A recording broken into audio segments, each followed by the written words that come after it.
News కు స్వాగతం. ముందుగా హెడ్లైన్స్. కాంగ్రెస్ అనుభాబు వ్యాఖ్యలపై ప్రధాని మోదీ స్ట్రాంగ్ రియాక్షన్.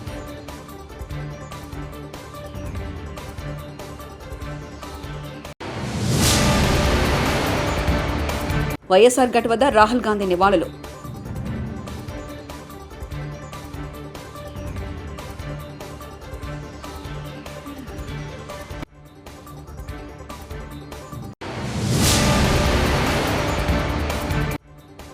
జగన్ ముందు మీ కుటుంబ సమస్యలపై దృష్టి పెట్టండి, సీఎం రేవంత్.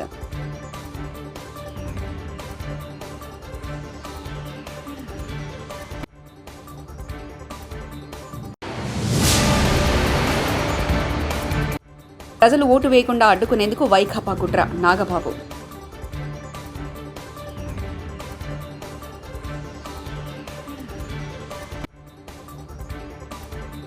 పాకిస్తాన్ వద్ద అణ్వాయుధాలున్నాయంటూ కాంగ్రెస్ సీనియర్ నేత మణిశంకర్ అయ్యర్ చేసిన వ్యాఖ్యలపై ప్రధాని నరేంద్ర మోదీ విరుచుకుపడ్డారు. ఇప్పటికే వర్చువల్గా చనిపోయిన ఈ వ్యక్తులు ఇప్పుడు భారతదేశ ఆత్మని కూడా చంపేందుకు ప్రయత్నిస్తున్నారని ధ్వజమెత్తారు. సొంత దేశ ప్రజలనే భయపెట్టేందుకు కాంగ్రెస్ కొత్త మార్గాన్ని వెతుకుతుందంటూ ఆరోపించారు. పాక్ వద్ద అణ్వాయుధాలు ఉన్నా వాటిని ఉంచుకోవాలా వద్దా అనే దీనస్థితిలో ఆ దేశం ఉందంటూ సెటర్లు వేశారు. ఒడిశాలోని కంధమాల్లో నిర్వహించిన ఎన్నికల ప్రచారంలో భాగంగా ఆయన ఈ వ్యాఖ్యలు చేశారు. 10 साल पहले किसानों को यूरिया के लिए कितनी परेशानी होती थी, आज यूरिया और दूसरी खाद के लिए कोई परेशानी नहीं है. पुरानी सरकारों की नीतियों के कारण तालचेर सहित अनेक खाद कारखाने बंद हो गए थे. भाजपा सरकार ने ऐसे यूरिया कारखाने फिर से शुरू किए हैं. तालचेर में भी तेज गति से काम चल रहा है. दुनिया में यूरिया की जो बोरी. భద్రాచలం కాంగ్రెస్ క్యాంపు కార్యాలయంలో జరిగిన ప్రెస్ మీట్లో ఎమ్మెల్యే తెల్లా వెంకట్రావు, మాజీ ఎమ్మెల్యే కాంగ్రెస్ పార్టీ జిల్లా అధ్యక్షులు పొదెం వీరయ్య మాట్లాడుతూ పార్లమెంట్ ఎన్నికల్లో కాంగ్రెస్ పార్టీ నుండి నిలబడిన పోరిక్ బలరాం నాయక్ను అత్యధిక మెజార్టీతో ఓట్లు వేసి గెలిపించాలని మనవి చేస్తున్నాం. కాంగ్రెస్ పార్టీ ఢిల్లీలో జెండా ఎగరవేయడం ఖాయం. మన ప్రాంత అభివృద్ధి జరగాలంటే కాంగ్రెస్కు ఓటేయండి. రామలయ్య అభివృద్ధి, మన ప్రాంత అభివృద్ధి, మన సమస్యలు, కరెంటు, పోడు భూముల సమస్యలు ఖచ్చితంగా తీరుస్తామని, అలాగే ఆంధ్రాలో కలిసిన 5 పంచాయతీలు కూడా తిరిగి మన భద్రాచల పట్టణంలో కలుపుతామని హామీ ఇచ్చారు. నాతో పాటు మంత్రివర్యులు చాలా మంత్రులు కూడా ఆ రోజు నీవు భద్రాచలంలో ఒక పట్టున్న వ్యక్తిగా 15 రోజుల నుండి కాంగ్రెస్ పార్టీలో గెలిచావు, ములుగులో గెలిచావు. చాలా వరకు అభివృద్ధి కావాలంటే నువ్వు రావాలని పట్టుబట్టు కూడా కాంగ్రెస్ పార్టీకి నిబద్ధత ఉంది. ఆ రోజు రాకపోవడం అన్న పార్టీకి పట్టున్న వ్యక్తిగా ఈరోజు రాష్ట్రంలోనే కేంద్రంలోనే ఒక మంచి పేరు వ్యక్తిగా పొందిన వ్యక్తిగా, అదేవిధంగా ఈ ఎన్నికలు నేను గెలిచి నేను కూడా ఆ రోజు నాతో పాటు పనిచేసిన మంత్రివర్యులు తుమ్మల నాగేశ్వరరావు గారు కానీ బీఆర్ఎస్ పార్టీలో ఉంటాం. అదేవిధంగా మంత్రివర్యులు తుమ్మల మన శ్రీనివాస్ రెడ్డి గారు కూడా బీఆర్ఎస్ పార్టీలో ఉంటాం. అదేవిధంగా బట్టి విక్రమార్క గారు కూడా సీనియర్ నాయకులు కాంగ్రెస్ పార్టీలో, పూర్తి కాంగ్రెస్ పార్టీలో ఉన్న వ్యక్తులతో పాటు ఈరోజు మన ఉమ్మడి ఖమ్మం జిల్లాకు ఒక వరమైంది. 3 మంత్రులు, అటుపక్క పులుగు నుంచి అక్క ఆదివాసీ బిడ్డ అయిన ఆవిడ కూడా మంచి పదవి, పంచాయతీరాజ్ శాఖ మంత్రి అన్న కూడా అదృష్టం అవ్వాల్సింది. ఈరోజు నేను ఆ స్థానంలో, అన్న ప్రభుత్వం కూడా మంచి స్థానాన్ని ఫారెస్ట్ డెవలప్మెంట్ కార్పొరేషన్ చైర్మన్ అవుతాం. ఈరోజు ఈ భద్రాచలం డెవలప్మెంట్ వరకు ఏవైతే అభివృద్ధి వరకు మేడం కలిసి పనిచేస్తున్నామో దానికి తోటేటుగా రేపు జరగబోయింది లాస్ట్ ఘట్టం వరకు వచ్చింది. డే ఆఫ్టర్ టుమారో దగ్గరకు వచ్చేసింది. మన కాలం ఎల్లుండికి వచ్చేసింది. కేంద్రంలో కూడా ఈరోజు రాహుల్ గాంధీ గారిని ప్రధానమంత్రిగా చూడాలంటే ఇక్కడ నుంచి మహబూబాబాద్ నుంచే ఇప్పటికే చాలా వరకు ఇంటెలిజెన్స్ రిపోర్ట్స్ భారీ మెజార్టీతో నిన్న హైదరాబాద్ చిన్న హోటల్లో కూర్చుంటే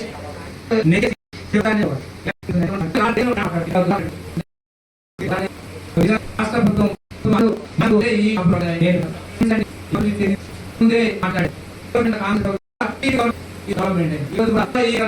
ఏదైతే ఈరోజు అభివృద్ధి ఏదైతే ఆలోచన ఈరోజు భద్రాచలం ఈ రాష్ట్రంతో పాటు కేంద్రంలో కూడా బీజేపీ ప్రభుత్వం చేస్తున్న వాటన్నిటి కూడా ఎన్నికలు స్థాయిగా కూటమికే ఉంది. ఇక్కడ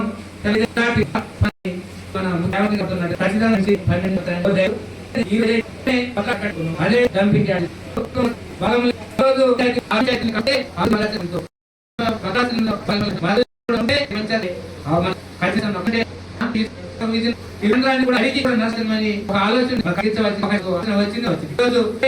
కావాలన్న ఆలోచనతో దానికన్నా నిర్ణయం తీసుకున్నాను. ఈ అభివృద్ధి నేను ఖచ్చితంగా చాలా వరకు పడిపోయింది. అనేక సాగునీరు ఇక్కడి నుంచి మొదలు పెట్ట అన్నారు అసెంబ్లీ వాడాలి.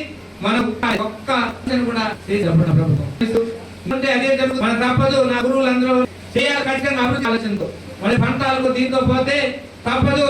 మరి భవిష్యత్తు ఆలోచన అందరూ కూడా ఓటేసి గెలిపించి అడుగుతామని అవసరం నుంచి ఓటే కాంగ్రెస్ పార్టీ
ఉన్నటువంటి స్థానిక పట్టణ అధ్యక్షుడు సోదరుడు శ్రీనివాసరావు గారికి, అదేవిధంగా ఈనాటి కార్యక్రమానికి వచ్చినటువంటి తమ్ముడు స్థానిక ఎమ్మెల్యే తెల్లం వెంకట్రావు గారికి, అదేవిధంగా మా కాంగ్రెస్ పార్టీ టీపీసీసీ సభ్యులు ఈ కోఆర్డినేటర్ దుర్గా ప్రసాద్ గారికి, అదేవిధంగా తమ్ముడు ఎస్సీసీఎల్ అధ్యక్షుడు జిల్లా రవికుమార్ గారికి, అదేవిధంగా ఈనాటి ఎలక్షన్లలో సంపూర్ణంగా ఈ ముగ్గురిని వేయడం జరిగింది. అందులో రవిశంకర్ మీ అందరికీ తెలుసు, మన ఊరు మనిషే, వారు కూడా పాల్గొనడం చాలా ఆనందంగా ఉంది. అదేవిధంగా తమ్ముడు రామకృష్ణ గారు కూడా మనకు ఇక్కడ కోఆర్డినేటర్గా ఉండడం, అన్నింటినీ భుజం వేసుకొని తిరగడం, ఇది చాలా సంతోషదాయకం. అదేవిధంగా అన్నగారు సీనియర్ కాంగ్రెస్ నాయకుడు వడబోల వెంకన్న గారికి ముఖ్యంగా నేను కోరేది ఒకటే, ఈ దేశంలో కాంగ్రెస్ పార్టీ అధికారంలోకి వస్తుందనే ఆశ సంపూర్ణంగా ఉంది. ఎందుకనంటే నేను ఎన్నో ఎన్నికలలో చూశాం, 2 పర్యాయాల కంటే 3వ పర్యాయాన్ని పరిపాలించినటువంటి చరిత్ర లేదు భారతదేశంలో. తప్పనిసరిగా భారతదేశంలో కాంగ్రెస్ పార్టీ అధికారంలోకి రావడం ఖాయం. అధికారంలోకి వచ్చిన వెంటనే ఇక్కడ ఉన్నటువంటి భారతదేశంలో ఉన్నటువంటి వ్యవసాయదారులకు కానీ, తర్వాత వెనుకబడినటువంటి కులాలన్నిటికీ కానీ రిజర్వేషన్లు కల్పించడంలో రాజ్యాంగాన్ని పొందుపరిచినటువంటి కాంగ్రెస్ పార్టీ ఎప్పుడు కూడా రాజ్యాంగాన్ని పక్కకు పెట్టదు, యాజిటీగా రాజ్యాంగాన్ని అమలు చేస్తుందని ఈ సందర్భంగా నేను మనవి చేసుకుంటున్నా. అంతేకాదు ఈరోజు ఈ మన జిల్లాలో ఏదైతే మన కొత్తగూడ జిల్లాలో టోటల్గా ఉన్నటువంటి 5 నియోజకవర్గాలు కూడా ఖమ్మం కానీ, మనకున్నటువంటి మహబూబాద్ పార్లమెంటు కానీ, ఖమ్మం పార్లమెంటు కానీ, ఈ 2 పార్లమెంటు కూడా అత్యధిక మెజార్టీ తోటి అక్కడ మన ఏదైతే రామసాయం రఘురామ్ రెడ్డి గారు ఖమ్మం నుండి గెలవడం జరుగుతుంది. అదేవిధంగా మహాబాద్ నుండి పూరిక బలరాం నాయక్ గారు గెలవడం జరుగుతుంది అత్యధిక మెజార్టీతో. మన ఈ రెండు పార్లమెంటు నియోజకవర్గాలన్నీ కూడా గెలిచి మనం కేంద్రానికి పంపినట్లయితే తప్పనిసరిగా మన సోదరుడు బలరాం నాయక్ గారు తప్పకుండా కేంద్రంలో కేంద్ర మంత్రి అవుతాడు. ఈ ప్రాంతంలో ఏదైతే మనకు ఉన్నటువంటి 5 జీపీలు పోయినాయో 5 జీపీలు అన్నింటినీ కూడా తెచ్చుకునేటందుకు వీలుగా ఉంటుంది. రేపు అక్కడ తెలంగాణ ఆంధ్రలో కూడా ఏ గవర్నమెంట్ వచ్చినా మనం ఈ 5 జీపీలు తెచ్చుకోకపోతే మన అభివృద్ధికి నోచుకోం. ఎందుకు నోచుకోమని అంటే అభివృద్ధి చేద్దామనంటే మన ఊరినంతా కూడా ఐలాండ్ తీసిపడేసి ఎక్కడ కుంట భూమి లేదు. కాబట్టి మనం కంపల్సరీగా మన గవర్నమెంట్ సెంట్రల్లో వస్తుంది, రాష్ట్రంలో ఉన్నది. ఇప్పుడు ఇక్కడ కూడా మన ఏదైతే ఎంపీ అభ్యర్థులు మన ఉమ్మడి జిల్లాలో ఎంపీ అభ్యర్థులు ఇద్దరు గెలవడం జరుగుతుంది. మీరు తప్పనిసరిగా ఈ 5 జీపీలను కలుపుకోవడం జరుగుతుందని ఈ సందర్భంగా మీ అందరికీ నేను సవినయంగా మనం చేస్తున్నా. అంతేకాకుండా ఇక్కడ ఉన్నటువంటి ఈ రామాలయాలు, ఇప్పుడు ఉన్నటువంటి పర్ణశాల కానీ, అదేవిధంగా భద్రాచలం, ఈ ప్రాంతాలన్నింటినీ మంచిగా అభివృద్ధి చేసేందుకు ఒక ప్రణాళిక తయారు చేసుకొని మన రాష్ట్ర ప్రభుత్వానికి ఇచ్చి అభివృద్ధి చేసే దాంట్లో ముందుంటామనే విషయాన్ని కూడా ఈ సందర్భంగా మీ అందరికీ నేను తెలియజేసుకుంటున్నా. అంతేకాదు గత 10 సంవత్సరాలు ఏదైతే గత ముఖ్యమంత్రి వర్యులు పెద్దలు చంద్రశేఖరరావు గారు ఈ రాష్ట్రానికి ముఖ్యమంత్రి అయి భద్రాచలాన్ని పూర్తిగా వదిలేసి భద్రాచలాన్ని పక్కకు పెట్టేసి మరి కనీసం అందులో ఏది పాలక మండలిని కూడా వేయాలి. ఇప్పుడు మేము పాలక మండలిని కూడా వేసి మరి ఉన్నటువంటి రామాలయం అభివృద్ధికి దోహదపడతామనే విషయాన్ని కూడా ఈ సందర్భంగా మీకు చెప్పక తప్పదు. అంతేకాకుండా దుమ్మగూడెంలో దాదాపుగా 1,00,000 చిల్లర ఎకరాల భూములు ఉన్నాయి. గోదావరి పరివర్తన ప్రాంతమే. అక్కడ కూడా దుమ్మగూడానికి కూడా మంచిగా వ్యవసాయానికి నీళ్ళు అందించే విధంగా ఎక్కడి నుండి మనకున్నటువంటి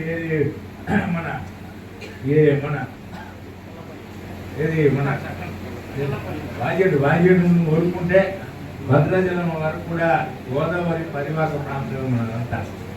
ఈ ప్రాంతాన్ని అంతా కూడా ఎక్కడైతే నీళ్లు లేవో నీళ్ళని అన్నింటినీ కూడా నిలిచే విధంగా లిఫ్టులా లేకపోతే ఇంకో రకంగా ఒకటి తయారు చేయాల్సినటువంటి అవసరం ఉందనే విషయాన్ని ఈ సందర్భంగా మీకు చెప్పక తప్పదు. అంతేకాకుండా విద్యకు ఇచ్చినట్లయితే ఒక డిగ్రీ కాలేజీ ఎటు చెర్లలో కావాలి, జూనియర్ కాలేజీ ఎటు వెంకటపూర్లో కావాలి. మరి అదేవిధంగా చూసినట్లయితే ఇంకా మనకు కావాల్సినటువంటి పాలిటెక్నిక్ కాలేజీ ఒకటి ఎటు వాజేడ్లో కావాలి, ఒకటి ఇక్కడ కూడా కావాలని చెప్పి రాష్ట్ర ప్రభుత్వాన్ని అడగడం జరుగుతుందనే విషయాన్ని ఈ సందర్భంగా మీకు తెలియజేసుకుంటూ, అంతేకాకుండా ఇక్కడ ఉన్నటువంటి మన జర్నలిస్ట్ సోదరులందరికీ కూడా వారి మండలాలలో ఎక్కడైతే ప్రభుత్వ భూమి ఉందో మీ అందరికీ కూడా ఇంటి స్థలాలు ఇచ్చే విధంగా కూడా చర్యలు తీసుకోవడం జరుగుతున్న విషయాన్ని ఈ సందర్భంగా మీ అందరికీ నేను సవినయంగా మనవి చేసుకుంటూ, అంతేకాకుండా ఈ రాష్ట్రాన్ని ఈ దేశాన్ని సుభిక్షంగా ఉండాలి, దేశ సమైక్యతకు సమగ్రతకు దోహదపడే పార్టీ ఏది అని ఉంటుందంటే అది కాంగ్రెస్ పార్టీ. మరి ఆ కాంగ్రెస్ పార్టీని మనం అధికారంలోకి తెచ్చుకుంటున్నాం. రాహుల్ గాంధీ గారు రేపు ప్రధానమంత్రి 6వ తారీఖు నాడు జూన్ 6, 7 మరి వారు ప్రధాని అవుతారు. ఈ రాష్ట్రానికి ఈ దేశానికి రైతాంగానికి రైతు సోదరులకు అన్ని వర్గాల ప్రజలకు మేలు జరుగుతాయి. మా ఉమ్మడి ఖమ్మం జిల్లాలో రెండింటిని మరి 13వ తారీఖు బుర్గంపాడు మండలంలో అక్రమ ఇసుక రవాణా వెనక హస్తం ఎవరిది? రాత్రి పగలు తేడా లేకుండా అక్రమ ఇసుక రవాణా. 3 పువ్వులు 6 కాయలుగా ఇసుక వ్యాపారం. నెలవారీ ముడుపులు తీసుకుంటున్న అధికారి ఎవరు? పదుల సంఖ్యలో ట్రాక్టర్లు పెడుతున్నా పట్టించుకోకుండా నిద్రా వ్యవస్థలో అధికారులు. మమ్మల్ని ఆపేదెవరు? అధికారులకు నెలవారీ మామూలు ఇస్తున్నాం అంటున్న ఇసుక మాఫియా. మండలంలో ఇంత జరుగుతున్నా నిమ్మకు నీరెత్తని అధికారులు. త్రాగునీటికై రోడ్డెక్కిన గ్రామస్తులు. మహిళలు మంచినీటి కష్టాలతో బిందెలతో రోడ్డెక్కిన సంఘటన బుర్గంపహాడ్ మండల పరిధిలోని సొరపాక గాంధీ నగర్ ప్రాంతంలో చోటు చేసుకుంది. మండలంలో మేజర్ గ్రామ పంచాయతీలో త్రాగునీరు కోసం ఎదురు చూసే పరిస్థితి గ్రామస్తులకు ఏర్పడింది. ప్రపంచంలోనే అతిపెద్ద కాగిత పరిశ్రమ ఐటీసీ కర్మాగారం ఉన్నప్పటికీ త్రాగునీరు సమస్య ఎదుర్కోవాల్సిన పరిస్థితి గ్రామస్తులకు ఎందుకు వచ్చిందని స్థానిక మహిళలు ప్రశ్నిస్తున్నారు. ఒకవైపు ఐటీసీ దత్తత గ్రామం ప్రకటించి మరోవైపు పంచాయతీ వారు మిషన్ భగీరథ ద్వారా త్రాగునీరు సమస్య పరిష్కరించలేకపోతున్నారని మహిళలు ఆవేదన వ్యక్తం చేస్తున్నారు. కనీసం బోర్లు వేయాలని డిమాండ్ చేస్తున్నారు. త్వరితగతిన అధికారులు స్పందించి సమస్య పరిష్కరించకుంటే ఆందోళన ఉధృతం చేస్తామని తెలిపారు. తిరుమల శ్రీవారిని భాజపా జాతీయ అధ్యక్షుడు జేపీ నడ్డా దర్శించుకున్నారు. శనివారం ఉదయం వీఐపీ ప్రారంభ విరామ దర్శన సమయంలో స్థానిక భాజపా నేతలతో కలిసి ఆయన స్వామివారి సేవలో పాల్గొన్నారు. తిరుమల తిరుపతి దేవస్థాన అధికారులు ఆయనకు ఆశీర్వచనం చేసి స్వామివారి తీర్థప్రసాదాలు అందజేశారు. ప్రధాని మోదీ నాయకత్వంలో దేశం అభివృద్ధి చెందాలంటే ప్రజలు సుఖ సంతోషాలతో జీవించాలని శ్రీవారిని ప్రార్థించినట్లు నడ్డా తెలిపారు.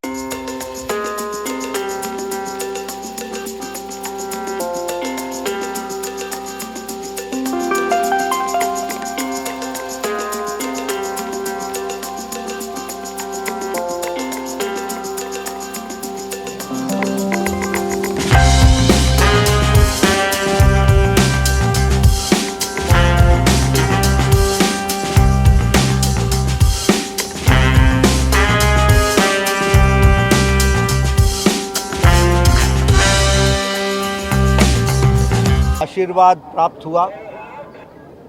हम सब लोग अपने साथियों के साथ भगवान वेंकटेश्वर के दर्शन किए हम सब ने, और हमने भगवान वेंकटेश्वर से इस बात की प्रार्थना की कि देश में समाज में खुशहाली आए, समृद्धि आए और समाज के सभी वर्ग सभी लोग मंगलमय रहें, सुखी रहें और समृद्ध रहें। साथ ही साथ हमने भगवान वेंकटेश्वर से ये आशीर्वाद भी मांगा कि प्रधानमंत्री मोदी जी के नेतृत्व में समृद्ध भारत, सक्षम भारत, सुरक्षित भारत उनके नेतृत्व में आगे बढ़े। కాంగ్రెస్ అనుభవ వ్యాఖ్యలపై ప్రధాని మోదీ స్ట్రాంగ్ రియాక్షన్.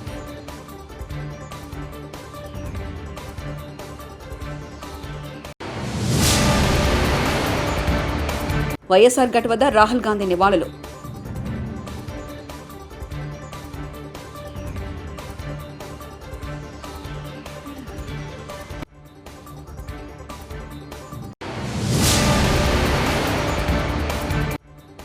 జగన్ ముందు మీ కుటుంబ సమస్యలపై దృష్టి పెట్టండి, సీఎం రేవంత్.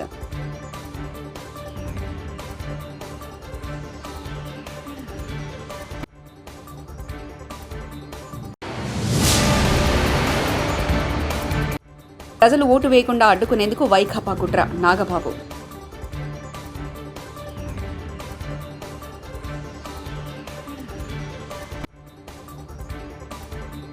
ఇవి బులెటిన్ విశేషాలు.